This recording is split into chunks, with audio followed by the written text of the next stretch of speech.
Assalamualaikum warahmatullahi wabarakatuh. Bismillah walhamdulillah wassalatu wassalamu ala rasulillah wa ala alihi wa sahbihi wa mawala wa ba'd. Apa kabar pemirsa Mat TV dimanapun Anda berada? Senang sekali pada hari ini saya Andi Jaya kembali menjumpai pemirsa dalam program kesayangan kita ini, yaitu di program Manajemen Syariah. Dan semoga para pemirsa semua tetap dalam keadaan sehat walafiat serta selalu dalam lindungan Allah Subhanahu wa Ta'ala. Dan telah hadir di studio kita pada sore hari ini narasumber tetap kita di program Manajemen Syariah, Bapak Dr. Henry Tanjung. Assalamualaikum Pak. Waalaikumsalam. Sehat Pak ya? Alhamdulillah. Alhamdulillah, baik. Hari ini kita akan melanjutkan lagi program Manajemen Syariah kita, dan insya Allah kita akan membahas Nabi Zulkifli. Nabi Zulkifli. Baik, silahkan Pak. Assalamualaikum warahmatullahi wabarakatuh. Waalaikumsalam warahmatullahi. Para pemirsa sekalian yang berbahagia, alhamdulillah kita haturkan kehadirat Allah Subhanahu wa Ta'ala, yang mana sampai hari ini Allah masih memberikan kita nikmat hidup sehingga kita dapat membahas ilmu-ilmu Allah yang tentunya sangat berguna bagi kita maupun bagi generasi kita selanjutnya.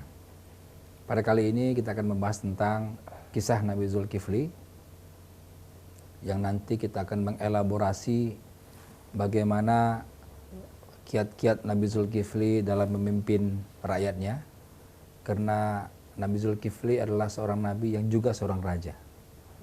Dan ketika Nabi Zulkifli menjadi seorang raja, rakyatnya hidup dalam keadaan makmur.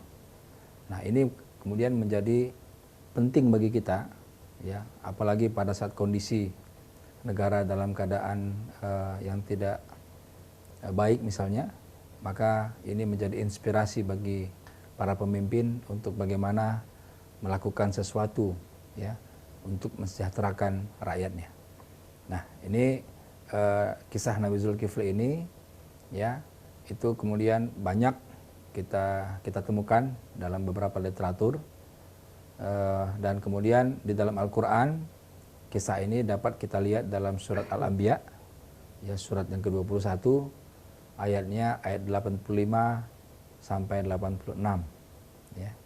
Kemudian juga nanti dalam surat As-Sod, surat yang ke-38, ayat yang ke-48.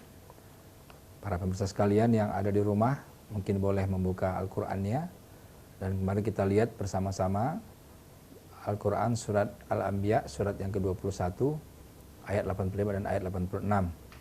Pada Ustaz Andi, mohon untuk dibacakan dengan suaranya yang merdu. Ya, baik. Sebelumnya ya, saya mengajak kepada pemirsa di rumah untuk sama-sama membuka mushafnya agar kita bisa lebih mentadabburi ayat yang kita baca. Untuk yang pertama kita akan membaca surah Al-Anbiya ayat yang ke-85 sampai dengan ayat 86, Ustaz ya? Iya, betul. Iya, baik. Surah Al-Anbiya tepatnya di surah yang ke-21 ayat 85 sampai ayat yang ke-86. أعوذ بالله من الشيطان الرجيم وإسماعيل وإدريس وذا الكفل كل من الصابرين وأدخلناهم في رحمتنا innahum minas salihin. Artinya? Ya. Dan ingatlah kisah Ismail, Idris dan Zulkifli. Mereka semua termasuk orang-orang yang sabar, dan kami masukkan mereka ke dalam rahmat kami. Sungguh mereka termasuk orang-orang yang soleh. Iya. Sadaqallahul azim. Ya, para pemirsa sekalian dimanapun berada, ini Al-Anbiya ayat 85 ini bercerita tentang 3-6 orang nabi, yaitu Ismail, wa Idris, wa Zulkifli, ya. Ismail, Idris dan Zulkifli. Di dalam tafsirnya dijelaskan, ini dalam tafsir Sofatut Tafasir, dijelaskan wadhkur liqaumika kisah Ismail bin Ibrahim wa Idris bin Syed wa Zulkifli. Nah, ya. Jadi ingatlah, sebutkanlah atau ceritakanlah kepada kaummu, ya. Ini yaitu kepada kaum, ini menjelaskan kepada Muhammad maksudnya, supaya menceritakan kepada para kaumnya tentang kisah Ismail bin Ibrahim. Ya. Jadi Ismail itu ayahnya Ibrahim. Anak-anak dari Anak daripada Iya. Ibrahim. Kemudian Idris bin Syed. Jadi Idris itu anaknya Syed. Kemudian Wazul Kifl. Nah, ini tidak disebutkan anaknya siapa di sini. Iya. Di dalam tafsir ini, ya. Tapi kalau kita lihat nanti binnya ini adalah bin Ayub, Nabi Ayub. Oh. Jadi Zulkifli ini anaknya Nabi Ayub, ya. Jadi anaknya Nabi Ayub. Ketika itu Nabi Ayub menikah dengan Rahmah, istrinya itu, ya, yang setia, ya. Kita sudah bahas kisah Nabi Ayub di pertemuan yang lalu, Iya. ya, bahwasanya istrinya sangat setia itu sampai rela menjadi pembantu, ya, yang Iya. tadinya orang kaya, itu adalah Rahmah itu, ya. Dan Nabi Ayub ini juga keturunan Nabi Ibrahim. Ya, istrinya pun Rahmah pun juga keturunan Nabi Ibrahim. Ya, jadi ini suami istri ini Ayub dan Rahmah ini merupakan keturunan daripada Nabi Ibrahim. Ya. Tapi sudah keturunan yang ke-6. Ya. Ini kalau kita mau lihat binnya nih, ya. Zulkifli ini anaknya Nabi Ayub. Jadi bin Ayub ayahnya. Kakeknya bin Maus. Kakeknya. Di atas kakek apa itu? Ayahnya kakek Ya. Razih bin Razih. Razih. Ya. Kakeknya itu bin Al-Aish. Al-Aish, ya. Al-Aish, ya. Nah, bapaknya Al-Aish ini Ishak bin Ishak. Nah, bapaknya Ishak itu Ibrahim. Iya. Ya.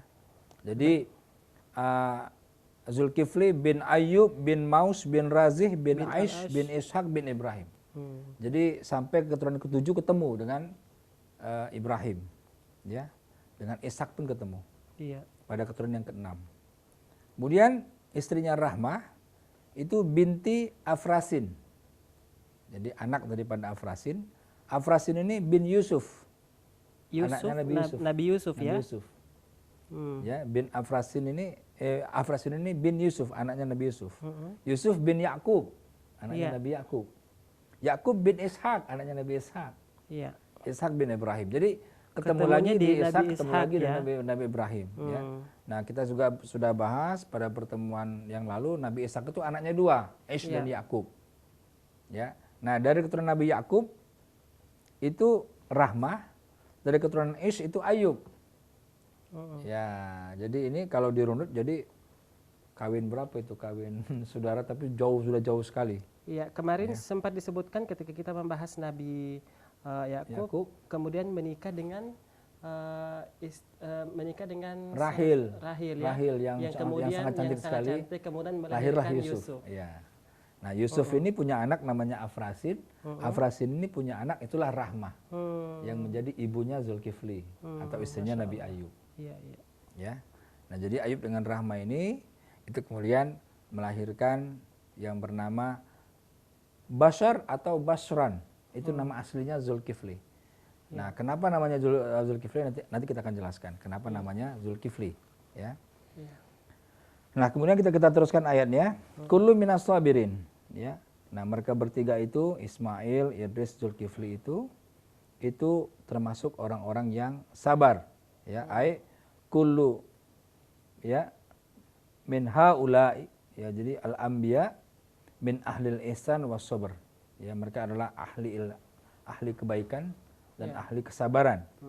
Ya, jahadu fillah, mereka berjihad bersungguh-sungguh di jalan Allah. Wasabaru ala ma nalahu minal adza. Dan mereka adalah orang yang betul-betul tahan dengan sabar dengan apa yang menimpanya daripada Gangguan. azza itu apa? Kesakitan kali ya. Kesakitan, Gangguan, ya, penderitaan lah. Ya, mereka tahan dengan itu. Kemudian wa adkhalnahum pada ayat yang ke-86, maka adkhalnahum bisabrihim, maka kami memasukkan mereka dengan sebab kesabaran mereka, wa salahihim, dan juga dengan akibat kebaikan mereka, al jannata, jannah, surga. Ya, jadi dimasukkan mereka ke surga karena kesabaran, karena kesolehan. Ya. Darur rahmah wan naim, di mana surga itu merupakan tempat rahmat, tempat kasih sayang dan tempat kenikmatan. Ya. Innahum minas solihin. Sesungguhnya mereka bertiga termasuk orang-orang yang soleh, ya. Ai li'annahum min ahlil fadli wassalah, ya. Karena mereka itu merupakan ahlu keutamaan, ya. Mereka yang memiliki keutamaan dan kebaikan, ya. Solehin. Nah, jadi para pemirsa sekalian, ini dua ayat ini menggambarkan, ya, bagaimana kemudian sifat daripada Nabi Zulkifli, ya. Nah, tadi kita jelaskan kenapa namanya menjadi Zulkifli, ya. Namanya asalnya adalah Basar atau Basran. Nah, jadi ketika itu, ya, raja pada saat memerintah dan pada saat itu lahir Zulkifli itu adalah raja yang arif bijaksana, ya.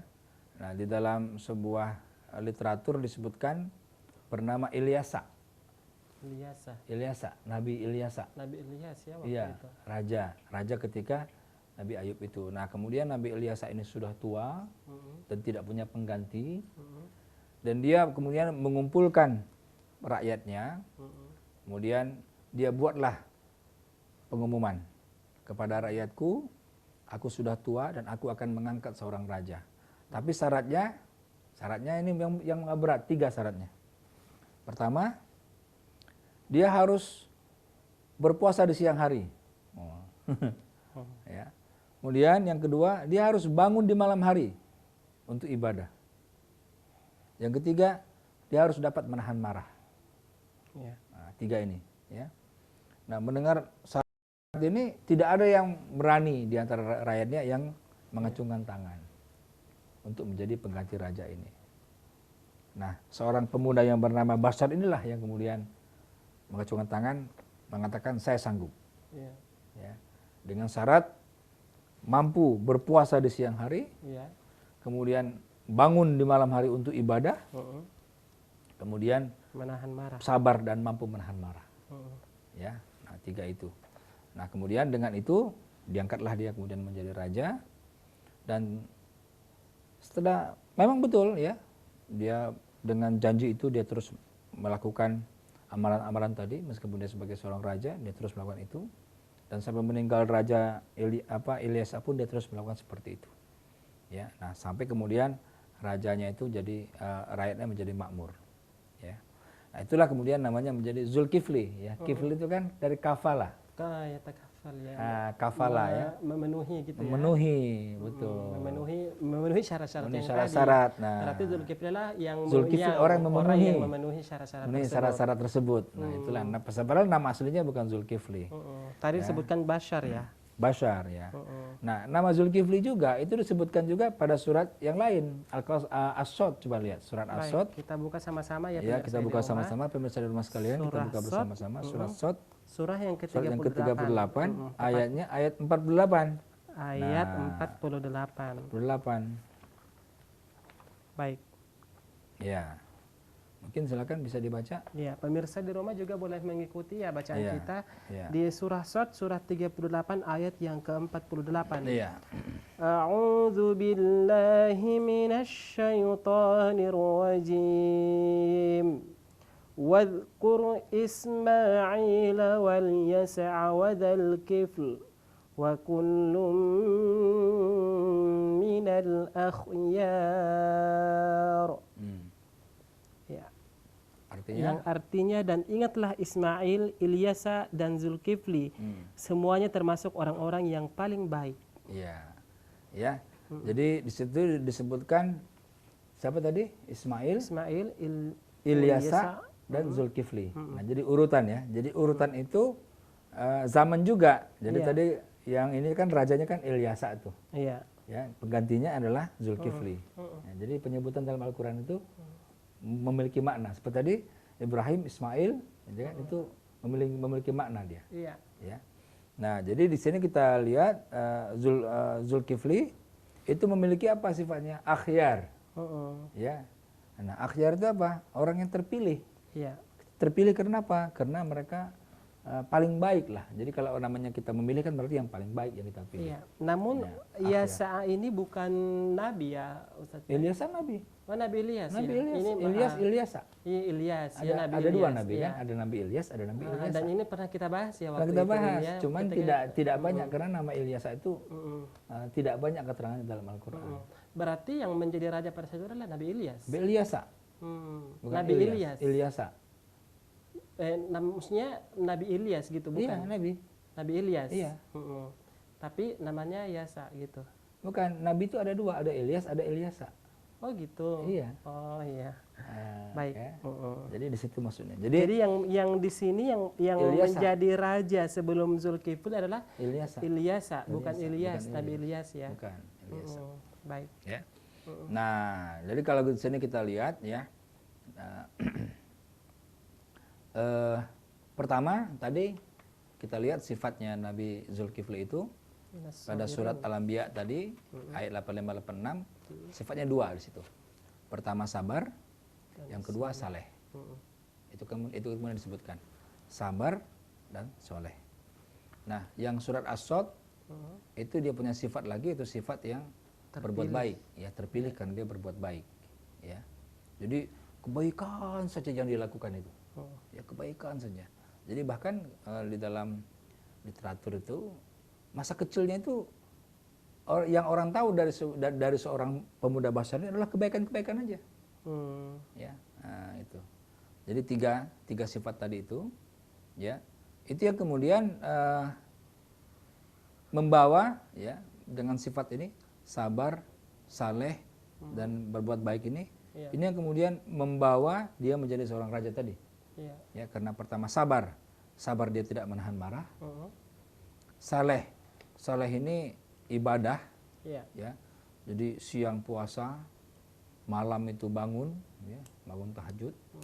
Kemudian yang ketiga kebaikan. Jadi apapun yang dia lakukan hari-hari adalah kebaikan. Ya, sabar menahan marah. Sabar menahan marah itu. Jadi sabar itu artinya dia tidak marah karena syarat dari raja itu kan begitu, tidak boleh marah. Nah, yang dipersyaratkan oleh Raja Ilyas tadi. Baik.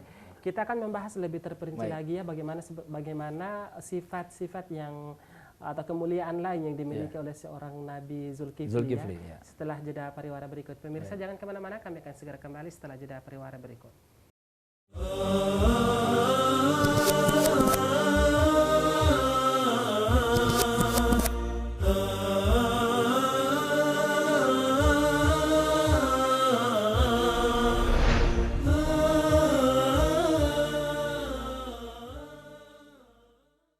Ya, pemirsa, kembali lagi di program Manajemen Syariah, masih bersama saya Andi Jaya dan narasumber kita Bapak Dr. Henry Tanjung, masih di pembahasan seputar Nabi Zulkifli alaihi salatu wassalam. Baik, tadi telah kita membahas sepintas ya tentang sifat-sifat atau kemuliaan yang dimiliki oleh seorang Nabi Zulkifli, yaitu beliau adalah termasuk orang-orang yang sabar, kemudian tergolong orang-orang yang soleh dan berbuat baik. Ya, orang-orang yang terpilih. Ya. Mungkin bisa dijelaskan lagi, mungkin masih ada sifat-sifat atau kemuliaan lain yang dimiliki oleh seorang Nabi Zulkifli dan kita mungkin akan bercerita sedikit ya tentang kisah-kisah yang pernah terjadi atau yang terkait dengan Nabi Zulkifli. Silakan. Betul. Jadi para pemirsa sekalian, tiga sifat ini tidak mudah untuk kita amalkan ya. Pertama sabar. Sabar ini kan amal yang paling berat ya. Terkadang kita tuh cepat sekali, kadang-kadang kita emosi, ya. Kadang-kadang karena persoalan sedikit kita cepat sekali marah. Nah, ini tidak dialami oleh dan tidak dilakukan oleh Nabi Zulkifli. Dia tergolong termasuk orang yang sabar, ya. Nah, saking sabarnya kemudian setan iseng untuk menguji, ya. Setan menggoda, ya, gimana supaya Zulkifli tidak sabar. Jadi ini ceritanya.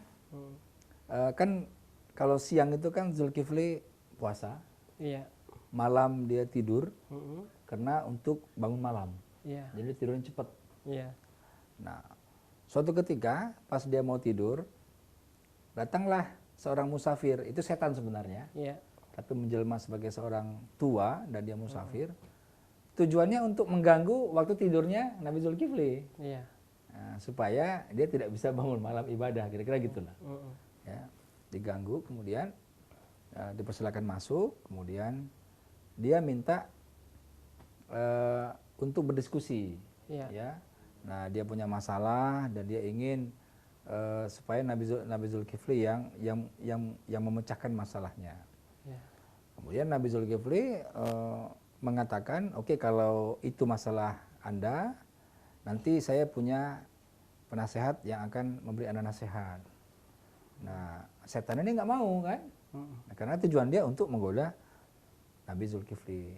Nah, setan bilang, ya, yang menjelma menjadi seorang musafir ini bilang, saya nggak mau kalau masalah saya ini diselesaikan oleh orang lain. Saya ingin Anda. Ya, nah, dia ingin sebenarnya memancing apakah ini marah atau enggak, kan kira-kira gitu. Ya, jadi setan itu memancing apakah Zulkifli marah atau tidak.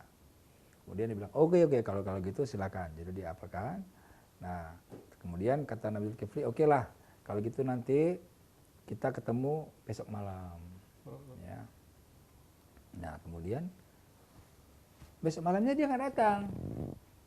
Malah dia datangnya pagi lagi gitu. Setan ini. Jadi selalu berusaha memancing emosinya Nabi Zulkifli. Ya. Kemudian ketemu pagi, dia terima lagi. Ya. Kemudian dia bilang, besok aja malam kita ngobrol lagi. Besok malam dia nggak datang lagi, datangnya pagi lagi gitu. Ya, nah 3 kali akhirnya kemudian tidak dihiraukan lah oleh Nabi Zulkifli. Dia tidak mau buka pintu. Dan kemudian barulah dia wujud aslinya keluar, dia menyelinap dari pintu, namanya setan gitu kan. Dan dia menampakkan diri dan barulah tahu Nabi Zulkifli itu adalah setan. Tapi walaupun begitu dia tidak marah nih Nabi Zulkifli ini. Nah, itulah kemudian setan menyerah dan dia katakan, aku sebenarnya adalah setan yang menggoda engkau supaya engkau marah. Nah, ini bagaimana setan itu menguji sabarnya Nabi Zulkifli. Dan sampai terakhir itu Zulkifli tidak marah. Ya, meskipun sudah diganggu, sudah berkali-kali, janjinya tidak ditepati. Nah, sekarang bagaimana kalau kita janji sama orang tidak ditepati, marah nggak kita?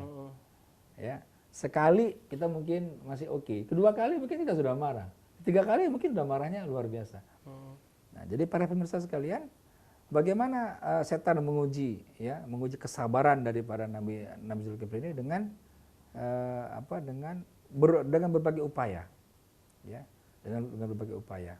Nah, dalam versi yang lain itu dikisahkan setan itu mengganggu tidurnya, ya, mengganggu tidurnya. Jadi supaya dia tidak bisa tidur nyenyak dan dia tidak bisa bangun malam gitu. Jadi ganggu tidurnya. Dia pun tidak marah. Nah, dan setiap kali datang, ya, setan itu selalu diterima dengan Nabi Zulkifli. Ya, nah, pernah ditanya, wahai Zulkifli, kenapa tidak ditolak saja tamu itu? Ya, nah, maka dia mengatakan, menolak tamu sama dengan menolak keberkahan. Nah, ya, ini mungkin para pemirsa sekalian, ya, kalau ada tamu ke rumah kita jangan ditolak. Ya, karena menolak tamu itu sama dengan menolak keberkahan. Nah, ini sebenarnya paling tepat untuk pemimpin.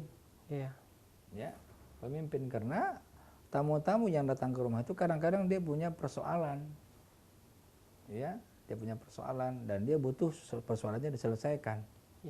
Ya, jadi pentingnya, ya, bagaimana kemudian mengadukan masalah, ya. Kalau sekarang itu lewat teknologi kotak pos 5.000 kali ya. Ya. Jadi kalau punya masalah diadukanlah, pengaduan gitu ya kira-kira. Tapi kalau zaman dulu kan pengaduannya langsung. Ya, tidak pakai kotak pos 5.000 gitu. Tapi bagaimana kalau rakyat punya masalah langsung diadukan kepada pemimpinnya, pada rajanya. Ya. Jadi kita lihat bagaimana tingkat kesabaran daripada Nabi Zulkifli itu luar biasa. Makanya kemudian diabadikan dalam Al-Quran. Ya. Nah, kemudian yang kedua yang luar biasa, ya, kisah Nabi Zulkifli ini adalah makbulnya doanya. Ya. Jadi itu ciri-ciri orang yang soleh itu, ya, doanya makbul. Jadi ketika dia sudah menjadi raja, ya, dia menyuruh rakyatnya untuk berperang, ya, melawan pihak lain lah, ya, Ya. lawan Musuh. pihak lain. Iya. Nah kemudian rakyatnya ini nggak mau perang, karena takut mati gitu, ya. Dan dia minta kepada Nabi Zulkifli, tolonglah doakan kepada Allah supaya kami nggak mati, kami mau perang. Ya, jadi kalau ada jaminan kami nggak mati, kami perang gitu, kira-kira gitu, ya. Jadi lucu memang ya. Padahal kalau perang itu kan ya jaminannya, taruhannya kan nyawa. Iya. Tapi mereka mau berperang asal mereka dijamin mereka hidup, kira-kira begitu. Nah itulah kemudian Nabi Zulkifli mendoakan, ya, mendoakan supaya rakyatnya ini selamat dalam peperangan dan menang. Kemudian itu Allah kabulkan, dan kemudian rakyatnya berperang dan akhirnya menang. Ya. Jadi doa orang yang soleh itu memang luar biasa. Ya, tapi kesalahan tertentu lah. Ya. Jadi bagaimana kalau kita perhatikan siang hari puasa, malam hari sholat malam, ya, dengan sedikit tidur, itu barangkali tidak banyak orang yang bisa lakukan. Ya. Kalau kita setiap siang kita berpuasa seperti itu luar biasa. Ya. Nabi Daud aja masih puasa buka. Ya. Nah, ini siang hari berpuasa. Ya. Malamnya itu terus-terusan. Berarti puasa setiap hari ya? Oh, luar biasa itu. Itu hanya orang tertentu yang makanya namanya Zulkifli itu. Iya. Orang yang sanggup begitu karena syaratnya terlalu berat. Iya. Ya. Tapi karena memang kesolehannya itulah maka kemudian disebutkan dia orang yang terpilih, akhyar. Iya. Orang yang terpilih. Baik. Tadi sempat disebutkan Pak ketika raja pada waktu itu ya sudah mulai tua, kemudian memberikan persyaratan bahwa orang yang bisa menggantikan saya nantinya adalah orang yang memenuhi syarat tadi, puasa di siang hari, kemudian bangun di malam hari dan menahan amarah. Dan ternyata Bashar atau Zulkifli lah yang kemudian memenuhi kriteria tersebut. Nah ini berlangsung pada saat apa Pak? Pada waktunya atau setelah rajanya wafat? Sebelum rajanya wafat. Sebelum wafat, karena dia sudah tua, sebelum wafat diumumkan. Kemudian begitu dilantik Zulkifli sebagai raja, barulah kemudian wafat. Yang raja tua tadi wafat. Kisah-kisah yang disebutkan tadi ketika Nabi Zulkifli diganggu oleh syaitan, kemudian juga pada saat kaumnya berperang, apakah posisi Nabi Zulkifli pada situ sudah menjadi raja atau belum? Sudah menjadi raja ya. Betul, sudah menjadi raja. Jadi ketika diketahui bahwa Zulkifli memenuhi kriteria tersebut, kriteria untuk menjadi seorang raja, maka setelah itu kemudian beliau atau Nabi Zulkifli langsung menggantikan posisi sang raja, tidak menunggu sampai wafatnya raja tersebut atau Ilyas tadi ya disebutkan. Tadi. Dan Ilyas itu sempat khawatir sebenarnya. Nanti kalau dia meninggal, Nabi Zulkifli tidak lagi puasa siang hari, tidak lagi bangun malam hari. Sempat khawatir. Tapi kemudian khawatir itu dijawab oleh Nabi Zulkifli sendiri. Begitu sudah meninggal, beliau tetap seperti itu. Ya, jadi memang luar biasa. Ya, kesolehan dan kesabarannya memang luar biasa lah. Luar biasa. Menarik sekali ya kisah-kisah dari Nabi Zulkifli ya. Dan kita akan membahas lebih detail lagi apa pelajaran yang bisa kita ambil dari kisah Nabi Zulkifli alaihi salatu wassalam, dan kita akan khususkan di segmen apa seperti itu setelah jeda pariwara berikut. Ya, pemirsa jangan kemana-mana, kami akan segera kembali dengan pembahasan yang lebih terperinci lagi tentang Nabi Zulkifli setelah jeda pariwara berikut ini.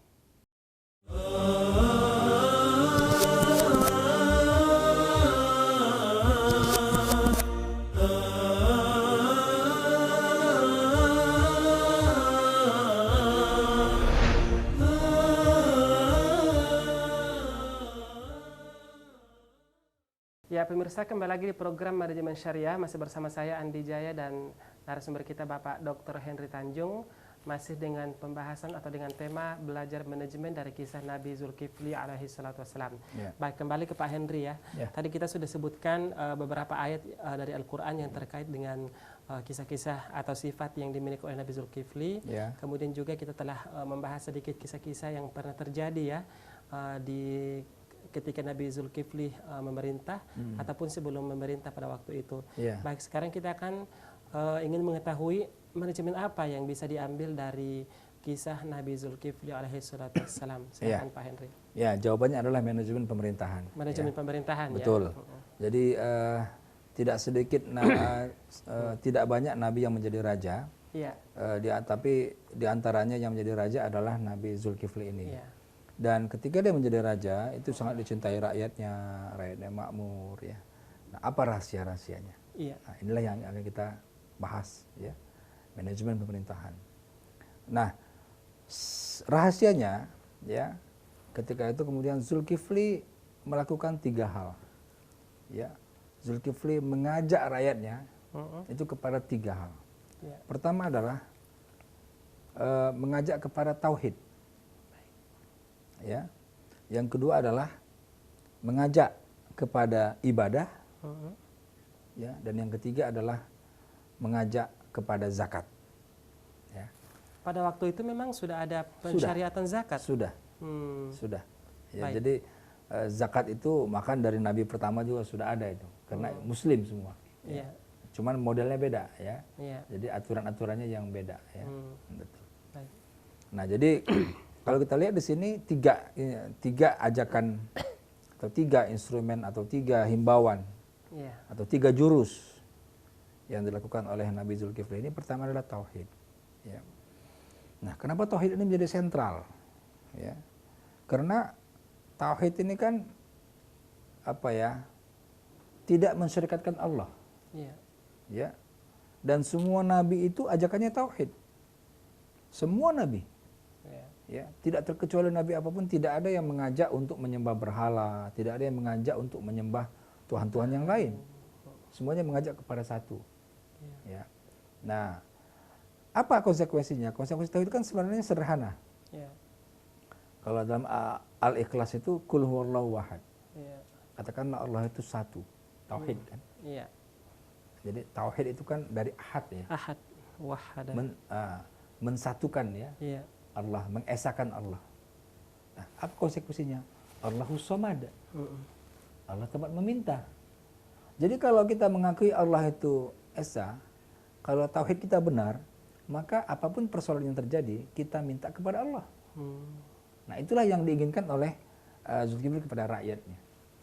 Apapun yang rakyatnya inginkan, mintalah kepada Allah. Kira-kira begitu. Ya. Jadi inilah akidah yang benar.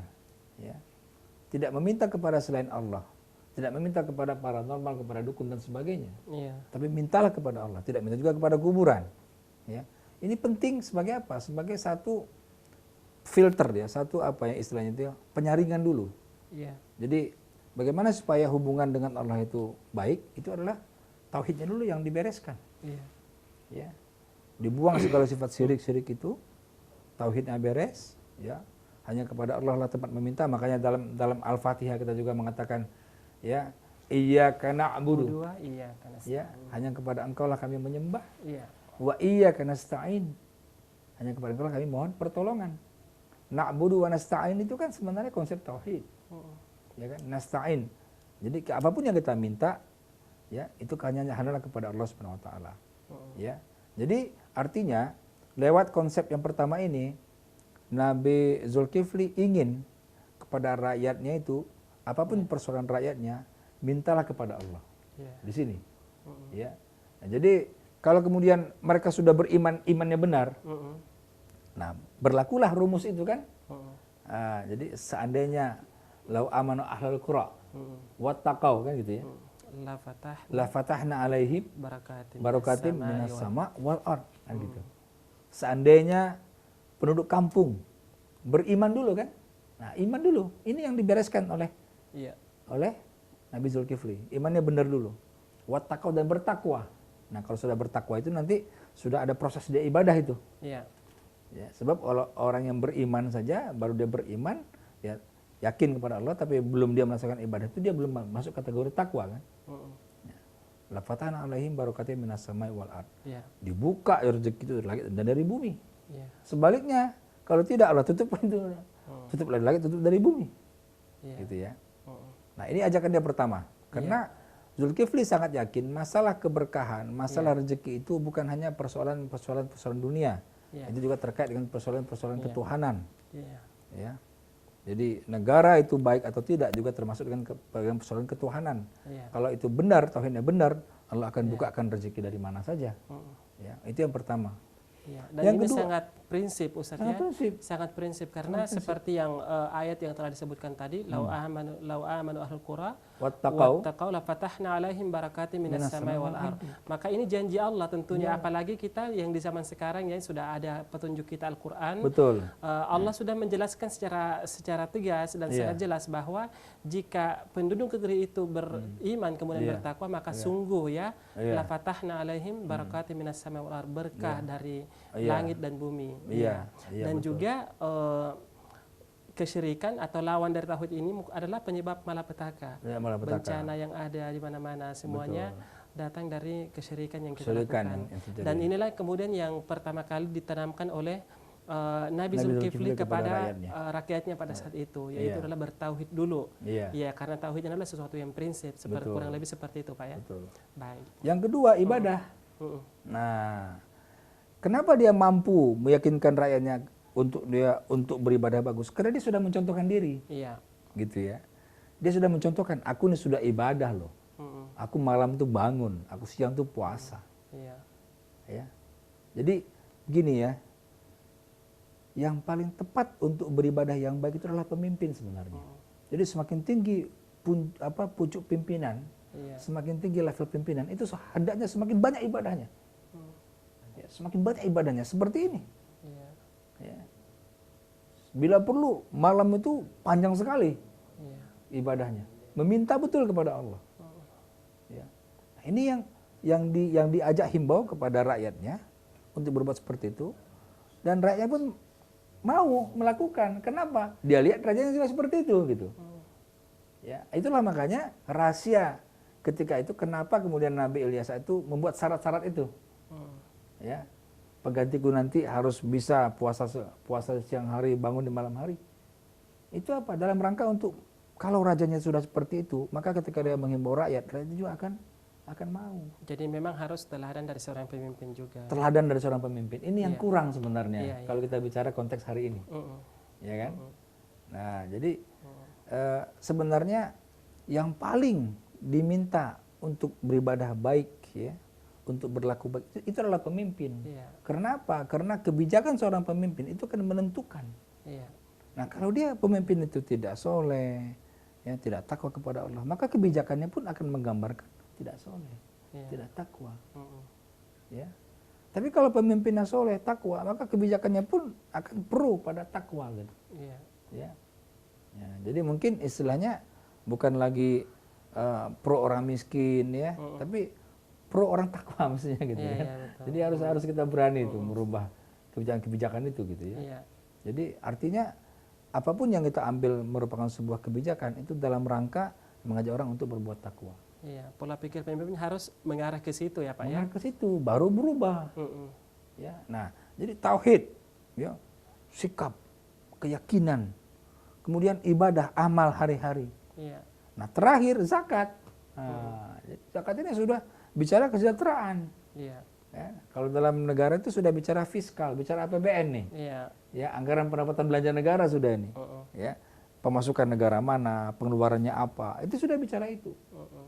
Dan itu kenapa kemudian ketika itu Nabi Zulkifli itu menyarankan untuk berzakat semua supaya penerimaan negara itu besar. Ketika penerimaan negara besar, maka bisa digunakan untuk hal-hal yang sifatnya urgen, seperti pendidikan, kesehatan, fasilitas fasilitas umum dan apa sebagainya. Dan juga akan membuat kekayaannya kan lebih merata ya, lebih merata. Masyarakat. Orang-orang miskin pun tidak akan kelaparan karena ada dana zakat tadi. Ya. Dan hampir semuanya rakyatnya bayar zakat. Kenapa? Karena sudah bertakwa gitu. Jadi betul-betul yang dibina itu pertama tauhidnya dulu, ya. Kemudian baru ibadah, baru kemudian zakat. Jadi ketika mereka melakukan zakat itu dengan sangat mudah. Udah nggak mikir lagi gitu berzakat itu. Kenapa? Imannya benar, ibadahnya bagus. Jadi sebenarnya sederhana rumus sejahtera itu ya. Rumus sejahtera itu kalau penduduk beriman bertakwa. Ya. Wa may yattaqillaha yaj'al lahu makhraja wa yarzuqhu min haitsu la yahtasib. Ya. Jadi kalau kita lihat konteks berzakat ya, kalau zakat itu kemudian dikumpulkan dan digunakan untuk kemakmuran rakyat, itu pasti akan makmur. Iya. Pasti akan makmur. Karena di dalam konteks zakat itu terjamin keadilan. Iya. Ya, orang yang kaya membantu yang miskin. Iya. Ya. Nah, di samping keadilan juga ada persaudaraan di situ. Iya. Ya, karena orang miskin itu menganggap orang kaya ini adalah sebagai saudara dia, karena sudah membantu dia. Iya. Persatuan juga muncul di situ. Kekuatan umat juga akan bagus. Ya. Nah, jadi manajemen pemerintahan itu memang kalau kita bicara hari ini kan kita banyak bicara ukuran-ukuran kuantitas kan. Iya. Ya, tapi jarang kita bicara ukuran-ukuran kualitas. Iya. Ya. Nah, kita bicara strateginya begini, ya, ekspor misalkan atau impor misalkan, atau kurs, ya, atau bagaimana caranya supaya itu hanya berupa ukuran-ukuran kuantitas, tapi kita tidak pernah bicara ukuran-ukuran kualitas. Iya. Nah, ini yang mesti kita tanamkan kepada warga. Ya. Jadi kalau sudah ini tertanam, tauhidnya benar, ya, ibadahnya bagus, maka dengan sendirinya sejahtera itu akan terjadi. Ya. Karena ketika diminta zakat, jangankan zakat, sedekah pun dia mau. Dia bayar zakat, dia sedekah segala macam, dia berwakaf, dia berinfak. Iya. Jadi perputaran ekonomi itu akan terjadi sendirinya. Iya. Dengan sistem Islam yang baik itu. Iya. Ya. Nah, jadi sepertinya kita harus banyak belajar juga kepada kisah Zulkifli tentang ekonomi Islam. Ya. Bagaimana ini soalnya sudah terjadi. Iya. Bagaimana seorang nabi, seorang raja itu mampu membuat rakyatnya itu sejahtera dan makmur. Iya. Apa resepnya kan gitu kira-kira. Iya. Itulah yang kemudian kita temukan dalam kisah Nabi Zulkifli ini. Iya, Masya Allah ya, penerapan sistem pemerintahan yang ada di Sistem pemerintahan. Nabi pada saat Nabi Zulkifli, betul, selayaknya bisa menjadi contoh ya bagi pemerintah atau pemimpin kita yang sekarang di belahan bumi manapun. Iya. Ya, kita tidak menunjuk pada salah satu person, tetapi secara umum ini berlaku ya, bahwa ini merupakan teladan bagi kita untuk bagaimana kita bersikap ke depan seperti itu. Iya. Khususnya dalam pemerintahan kita ini ya. Karena segmen kita pada hari ini yaitu belajar manajemen dari kisah Nabi Zulkifli alaihissalam pada segmen pemerintahan ya. Jadi Nabi Zulkifli menerapkan kurang lebih yang disebutkan tadi, tiga hal yang harus diterapkan kepada masyarakatnya pada waktu itu. Yang pertama adalah bagaimana kemudian masyarakat harus diajak kepada tauhid, menyempurnakan tauhidnya, memurnikan tauhidnya hanya kepada Allah Subhanahu wa Ta'ala. Kemudian ketika prinsip tauhid tersebut sudah tertanam, maka insya Allah semangat untuk beribadah akan muncul dengan sendirinya karena dengan prinsip tauhid tadi. Dan telah kita sebutkan tadi ya, walaupun mungkin di zaman Nabi Zulkifli ya belum ada ayat Al-Qur'an yang menjelaskan secara terperinci sekali ya pada saat itu. Ya, sekarang ini kita punya Al-Qur'an yang menjelaskan dengan sangat-sangat jelas bahwa kalau kamu bertakwa kemudian beriman, penduduk negeri bertakwa kemudian beriman, maka Allah akan membukakan rezeki dari langit dan bumi. Dan ini sangat jelas ya. Dan yang terakhir tadi adalah poin zakat ya, penerapan zakat pada masyarakatnya. Ya, karena zakat ini akan lebih memakmurkan dan lebih memeratakan kehidupan ya yang ada di masyarakat tersebut. Baik. Iya, menarik sekali ya pembahasan kita pada hari ini. Namun sayang sekali waktu kita sangat terbatas ya, dan untuk pemirsa di rumah dan kita semua ya, kita banyak-banyak berdoa kepada Allah Subhanahu wa Ta'ala. Semoga Allah memberikan taufik kepada kita dan pemimpin kita untuk bisa menjadi lebih baik, bisa meneladani nabi-nabi terdahulu.